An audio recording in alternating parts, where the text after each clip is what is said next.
Chapter 5 Setting Priorities, Family, Hockey, and School. Jocelyn.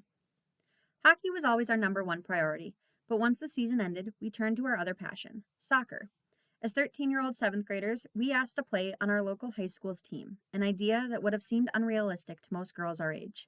Except we didn't play like most girls our age.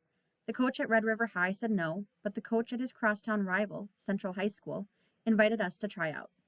By the end of the season, we were among the leading scorers in the state, named All-Conference and All-State, and helped Central into the state tournament.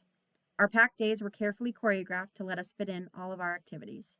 We went to school, then walked across the street to practice, rode home with our teammate Ailes in her beat-up old beige Chevy pickup truck, ate dinner, did homework, and went to bed. This was our normal routine until it was interrupted, and we were forced to ask, "What's going on?"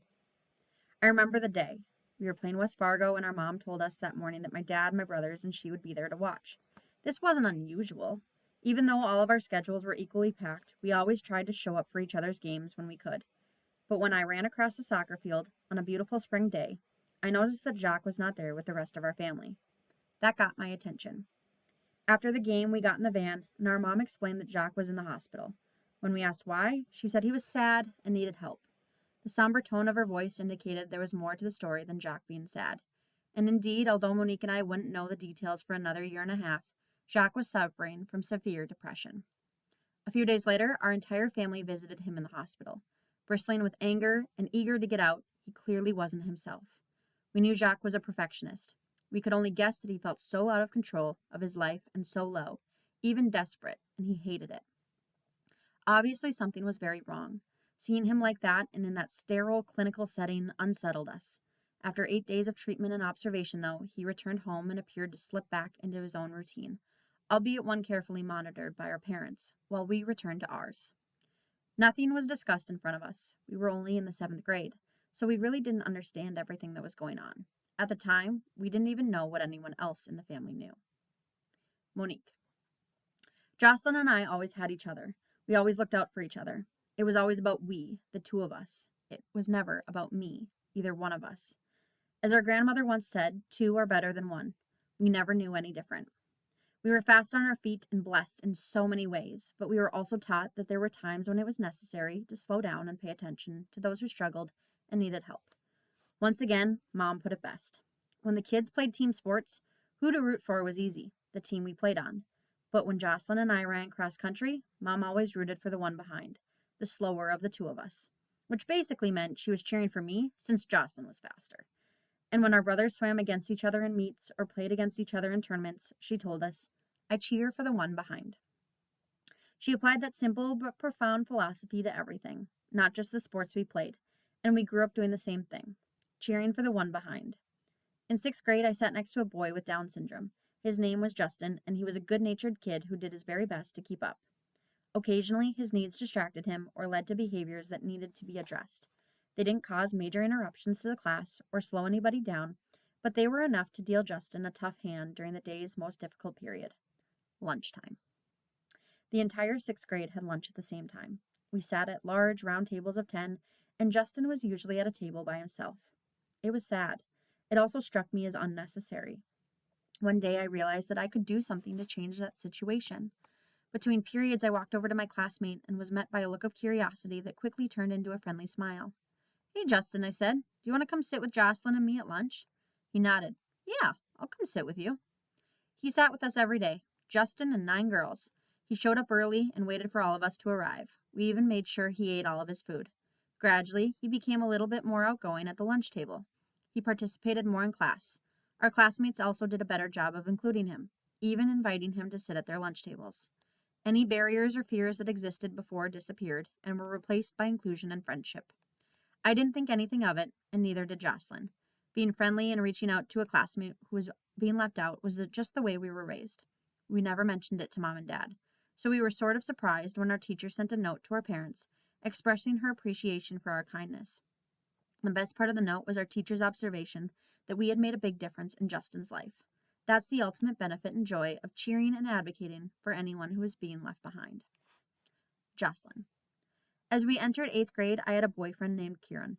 We dated for about a month, but I didn't think I had time for him once hockey started. Dad had told us that as student athletes, we had 3 things on our plate: academics, sports, and social life. But we only had enough time in our day to do 2 of the 3 things well, so we had to choose. Typical of my age at the time, I had a friend deliver a note to Kieran saying that we had to break up because I was too busy. My priorities were clear: hockey and school. The two were completely linked. Not performing well in school could be a limiting factor in where we would be able to play college hockey, and that in turn could impact potential national team opportunities. As such, this last year of middle school was like a showcase for us. We turned 14 and moved up to Bantams from Pee Wees. We stayed on the same team, the Wheat Kings, but that was one of the only things that remained unchanged from the previous 2 years. Some of the boys were pushing 6 feet in height now and were 20 to 50 pounds heavier than us. You'd think their parents would have grown accustomed to us, if only to set an example for their sons, but most were even more opposed to us being on the team than before, and it wasn't because they were worried about us getting hurt. As the only 2 girls on the team, the locker room was off limits to us, not that we shared it before. The biggest issue was that we frequently missed out on the talks our coaches gave before and after the games, and of course, any chance at better camaraderie with our teammates. If we were playing at home, we knew which locker rooms, coaches' rooms, or refs' rooms we could use, as well as knowing all of the rink employees, so finding a place to change was easier. But if we were out of town, we had to get to the rink even earlier just to look for a place where we could change. It wasn't easy.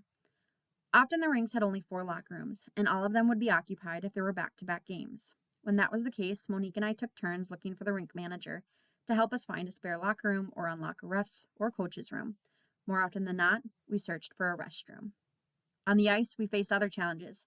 Some of our teammates refused to pass us the puck, including one teammate who was so obvious about it that her coach eventually said something to him.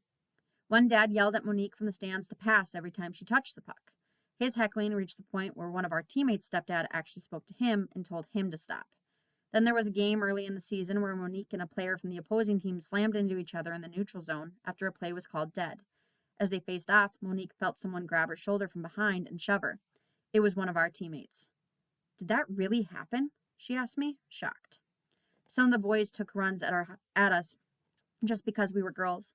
Others probably had different reasons. It reminded me of a story Cami Granado told in Sports Illustrated of getting steamrolled by a boy who then apologized and said his dad had told him to do it. Monique and I never got hurt, but we took our fair share of hits and had to learn to keep our heads on a swivel to make sure we protected ourselves and each other. Monique. Later that year, Jocelyn and I played in an invitational tournament in Fargo. We were on Team North Dakota, which was composed of all of the best players from the state in our age group, which happened to be all boys other than us. The girls' side didn't have a team for our age group. We'd grown up playing with or against most of these guys, and sadly, some of their parents viewed our being on the team as taking away 2 opportunities from boys who might get chosen to go to national development camps. It was pretty clear which parents welcomed us and which ones didn't, and unfortunately, that found its way onto the ice. In a game against a team from Minneapolis, Jocelyn ran into one of our opponents and knocked him down. He got up and shoved her, and then she thought it was over, only he didn't let it go.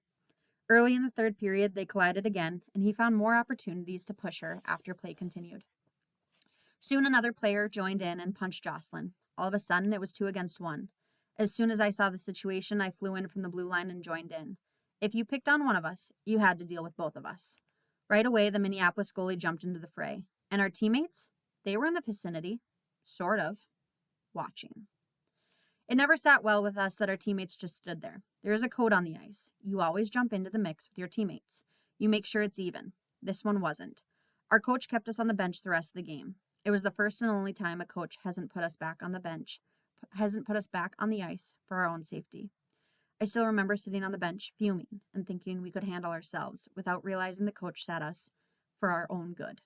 By the end of the season, and in spite of all the obstacles we had to face, we still had fun and continued to get better. But it was clear our future in the sport wasn't going to be in boys hockey. Besides looking ahead to high school, the next phase in our career began early that summer with our inaugural trip to the National Festival at the Olympic Training Center in Lake Placid, New York, where we competed in the 15-16 National Development Camp. Future Olympic teammates Hillary Knight and Kelly Stack were also among the players invited, and we enjoyed being on the ice with them. It was our first real exposure to female players and coaches in a national setting, and their first real chance to see the 2 of us. Nobody at that level had really seen us play.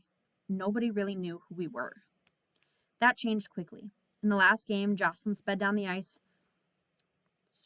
Jocelyn sped down the side with a defender passed onto her jersey. I really screwed that one up, you guys. That changed quickly. In the last game, Jocelyn sped down the side with a defender pasted onto her jersey.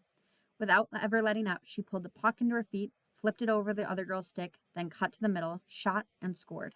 Eyes were opened. It was an electrifying finish to an exciting week of high-level hockey. We didn't think we were the best out there, but we knew we brought things to the tables that others didn't. At the least, we were in the conversation. A difficult year of challenges on and off the ice was behind us, and although some issues, like Jacques' health, were still not entirely clear, we were ready for high school and whatever else was next. We knew we could handle a lot, so long as we had each other.